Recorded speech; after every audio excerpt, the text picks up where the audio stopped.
Hello everyone, I'm Imran. இன்னைக்கு இந்த வீடியோவில் பார்க்கக்கூடிய விஷயம் என்னன்னு பார்த்தீங்கன்னா, பிஜேபியுடன் மறுபடியும் கை கோப்பாரா எடப்பாடியார் என்ற விஷயம் வந்து பார்த்தீங்கன்னா மிகப்பெரிய ஒரு விஷயமா பேசப்பட்டு இருக்கு. எதற்காக பார்த்தீங்கன்னா, இப்போதான் வந்து அவங்க வந்து பார்த்தீங்கன்னா பிஜேபியுடன் ஒட்டும் இல்லை உறவும் இல்லை என்று சொல்லிட்டு வந்து பார்த்தீங்கன்னா வெளியில வந்தாங்க.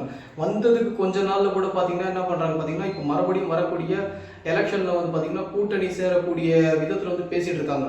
இப்படி இருக்கும்பொழுது ஒரு தரப்பு நினைக்கக்கூடிய மக்களுடைய தரப்பும் சரி என்று நினைக்கக்கூடிய தரப்பும் இல்லை இது தவறு என்று நினைக்கக்கூடிய தரப்பு மக்களின் மத்தியில் பார்த்தீங்கன்னா இஸ்லாமியர்களின் வாக்குக்காக இவர் வந்து பொய் கூறினாரா இத்தனை நாள், இந்த மாதிரி தானே ஒரு கண்ணோட்டத்தில் வருது. எதற்காக சொல்ற பார்த்தீங்கன்னா, இஸ்லாமியர்களினுடைய மனநிலையை கொஞ்சம் நீங்க சிந்திச்சு பாருங்க.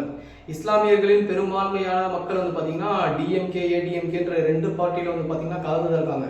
ஒரே பார்ட்டியில் இல்லை எப்பவுமே.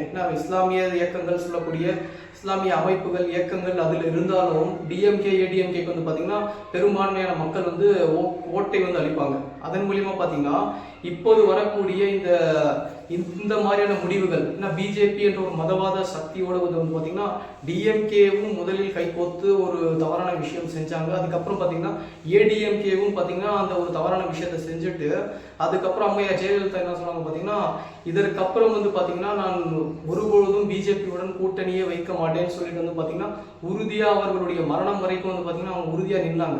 அந்த உறுதித்தன்மை வந்து எடப்பாடியார் அவர்கள்கிட்ட இல்லையோன்ற ஒரு மனப்பான்மை இருக்கு பார்த்தீங்களா. எதற்காக இது சொல்றேன்னா, பிஜேபியுடன் பார்த்தீங்கன்னா கூட்டணி முடிச்சுட்டு வந்துட்டு அப்புறம் பார்த்தீங்கன்னா ஒரு கொள்கை ரீதியா வந்து ஒரு பிடிமானமா இல்லை.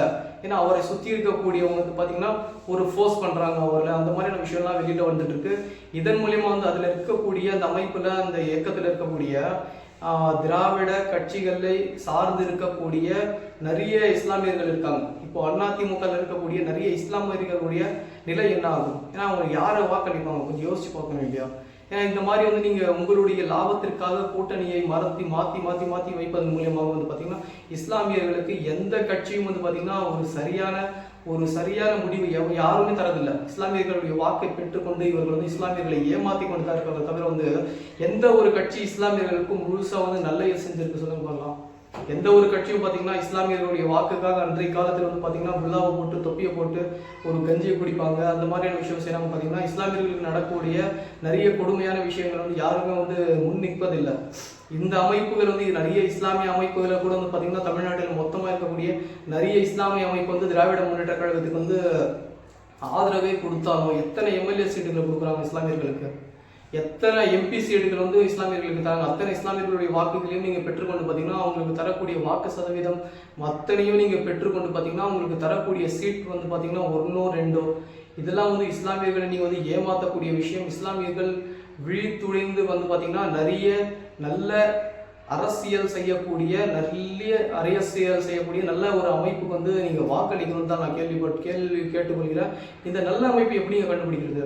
இப்போ யாரை பார்த்தாலும் இவங்களும் நான் இஸ்லாமியர்களுடைய பாதுகாவலன், இவரும் இஸ்லாமிய பாதுகாவலன் அந்த மாதிரி சொல்லிட்டு இருக்காங்க.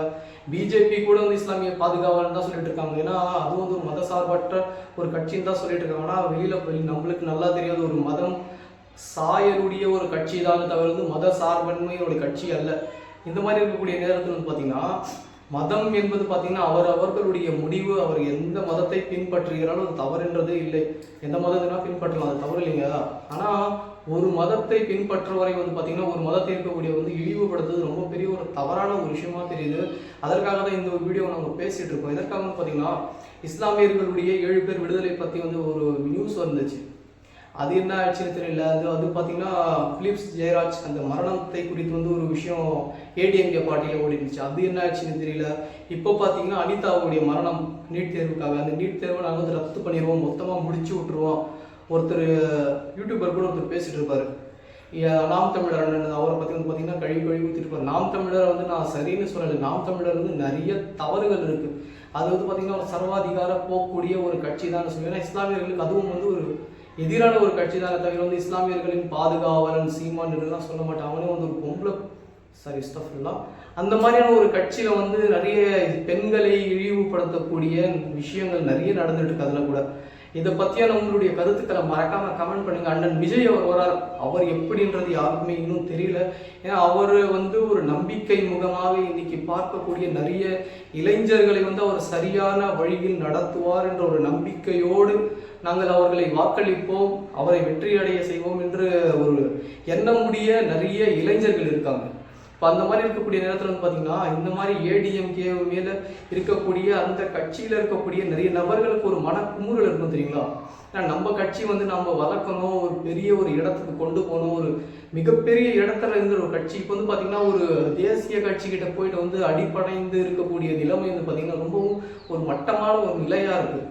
இதிலிருந்து மீண்டு வரணும், இறைவன் அதுக்கு அருள் செய்யணும்னு சொல்லிட்டு நான் கேட்டுக்கிட்டு இந்த முடிவுடைய உங்களுடைய முடிவு என்னன்றது நீங்கள் கருத்துக்கள் மறக்காம கமெண்ட் பண்ணுங்க. எதற்காக இந்த அளவுக்கு நான் பேசிட்டு இருக்கேன்னா, ஏடிஎம்கேன்ற ஒரு கட்சி பார்த்தீங்கன்னா மிகப்பெரிய ஒரு ஆட்சியை செஞ்ச ஒரு கட்சி. ஏன்னா சாதாரண ஒரு கட்சி அல்ல, அந்த அளவுக்கு இருந்த ஒரு கட்சி பார்த்தீங்கன்னா இன்னைக்கு ஒரு தேய்மானத்தை நோக்கி போயிட்டு இருக்கக்கூடிய நிலையை பார்த்தீங்கன்னா ரொம்ப மனசு கஷ்டமா இருக்கு. அதற்காக தான் இந்த வீடியோ பிடிச்சிருந்தா லைக், ஷேர், சப்ஸ்கிரைப் பண்ணுங்க. உங்களுடைய கருத்துக்களை மறக்காம கமெண்ட் பண்ணுங்க. தேங்க்யூ. அடுத்த தமிழ்நாட்டின் முக்கிய ஆட்சி செய்யக்கூடிய உங்களுக்கு தெரிந்த ஒரு முகத்தை யார் என்று நீங்கள் கமெண்ட்ல போடுங்க. அதுக்காக தான் நான் ஒரு வெயிட் பண்ணிட்டு இருக்கேன். யார் நிறைய மக்கள் நம்புறாங்கன்னு சொல்லிட்டு நான் தெரியணும். அதற்காக தான் இந்த ஒரு வீடியோவே பண்ணியிருக்கேன். தேங்க்யூ.